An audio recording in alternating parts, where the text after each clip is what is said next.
Water lily कमळ छान फुलं उमलण्यासाठी मी कोणत्या खताचा उपयोग केला या व्हिडिओमध्ये संपूर्ण तुम्हाला माहिती देते. तसं तर मी ऑर्गॅनिक खताचा उपयोग करते पण बागेमध्ये छान अशी ग्रोथ झालेली आहे. नवीन नवीन कळ्या फुलं यायला सुरुवात झालेली आहे. वॉटर लिलीची खूप जास्त ग्रोथ व्हायला सुरुवात झाली आहे. पाऊस पडल्यावर याच्या डबल ग्रोथ होणार आहे. फक्त आता पावसाची वाट पाहणं सुरू आहे.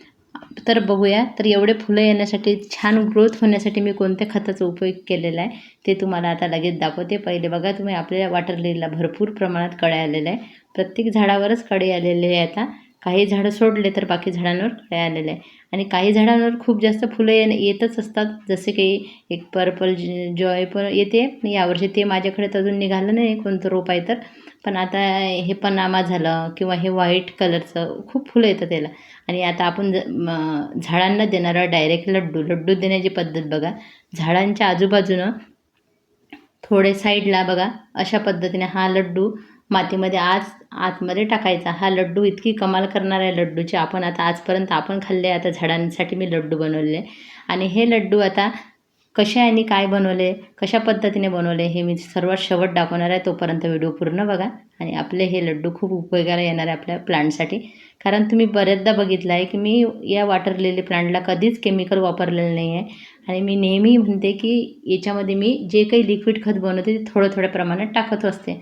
पण आज म्हटलं चला आता याला असा लड्डू दिल्यामुळे काय होईल, उरलेले बघा मी ह्या झाडांनासुद्धा दिले जास्वंद वगैरे, तर याला जास्त उपयोग होईल. आणि ही शेवाळसुद्धा याच्यात दाबली, कारण शेवाळमध्ये खूप छान असे हे राहते गुणधर्म की ते झाडांसाठी उपयोगाला असते.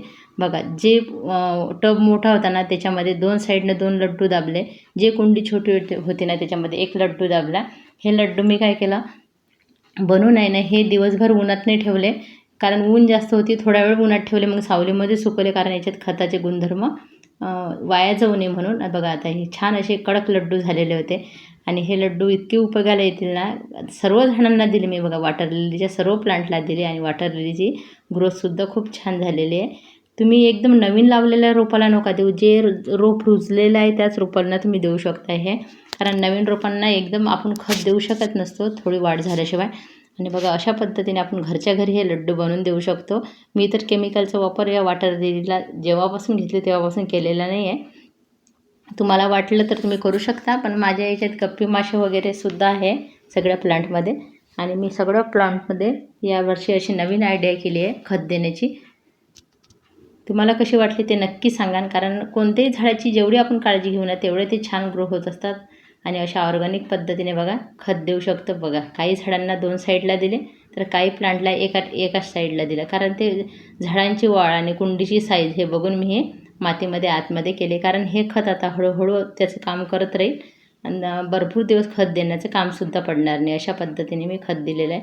मग आता तुम्हाला दाखवते, छोट्याशा कुंडीमध्ये सुद्धा मी असं साईडला दिलेलं आहे. कारण वॉटर लिलीचे बल्ब हे मध्येच ग्रो होतात, त्याच्यामुळे याला साईडला दिलं तरी आपण खत चालते. एक साईडला असा खड्डा करून किंवा आतमध्ये दाबून अशा पद्धतीने हे खत दिलेलं आहे. हे खत देण्यासाठी मी काय काय उपयोग केला हे सर्वात शेवट तुम्हाला दाखवते, कारण ते व्हिडिओ थोडे मागे राहिलेले आहे आणि देण्याचे व्हिडिओ थोडे पुढे आलेले आहे. त्याच्यामुळं बघा आता या कुंडीमध्ये सुद्धा देऊन टाकलेलं आहे. छोट्या कुंडीतसुद्धा मी दिलेलं आहे आणि झाडांची ग्रोथ खूप छान झालेली आहे. बऱ्याच कळ्या यायला सुरुवात झाली आहे, फुलं यायला सुरुवात झाली आहे आपल्या वॉटर लिलीला.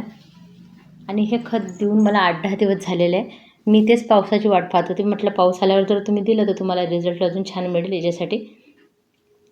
बघा आता जास्वंदाला सुद्धा दिलेले होते. 1-2 लड्डू म्हटलं जास्वंदाला देऊन देऊया. आणि हे आता मी कसे बनवले ते तुम्हाला आता पुढं लगेच समजणार आहे, कारण आता थोडेसे देणं बाकी राहिले. आता या झाडालाही देऊन देते. आणि बघा आता या कुंडीमध्ये बाहेर काढून मी दाखवण्यासाठीच तुम्हाला दिलेलं आहे. बघा साईडला असं लड्डू एक टोचून घेतलेलं आहे याच्यामध्ये. हळूहळू हे खत देण्याची पद्धत मला खूप सोपी वाटली, फक्त बनवायला थोडंसं हे झालं. आता कसं बनवते ते सांगते मी तुम्हाला. मी काय केलं, वर्मी कॉम्पोस्ट, 2 चमचे हळद, 2 चमचे राख आणि हे आहे शिवीड 2 मोठे चमचे आहे. आणि इथं बघा हे आहे वर्मी कंपोस्ट. आणि याचं खत असंच तयार झालेलं नसतं, त्याच्यामुळं हळद आणि राख काय करते, फंगस वगैरे दूर ठेवते. याच्यामध्ये 1 चमचा निमखलीसुद्धा टाकू शकते. आणि आता हे गोडे तयार होण्यासाठी म्हणून मूठभर याच्यामध्ये माती मिक्स करणार, कारण वर्मी कंपोस्टचे लगेच गोडे तयार होणार नाही. हे सर्व आता भिजून घेते. हे भिजून घेतल्यावर हे गोडे तयार होणार. हे गोडे तयार झाल्यावर हे थोड्या वेळच उन्हामध्ये ठेवले, नंतर सावलीमध्ये ठेवले, छान असे सुकू दिले 2 दिवस आणि नंतर आपल्या झाडांना दिले. सावलीत ठेवल्यानंतर हे गोळे जसे राहिले होते आणि असे आज झाडांसाठी स्पेशल लड्डू बनवले होते मी. आणि हे लड्डू बनवण्यामागचं एकच कारण होतं की आपल्या झाडांना ऑर्गॅनिक आणि हळूहळू स्वरूपात खत मिळत राहील, म्हणून मी हा उपयोग केलेला आहे. तुम्हाला ही पद्धत कशी वाटली नक्की सांगा. झाडांना वेळ द्यावा लागते चांगल्या ग्रोथ होण्यासाठी.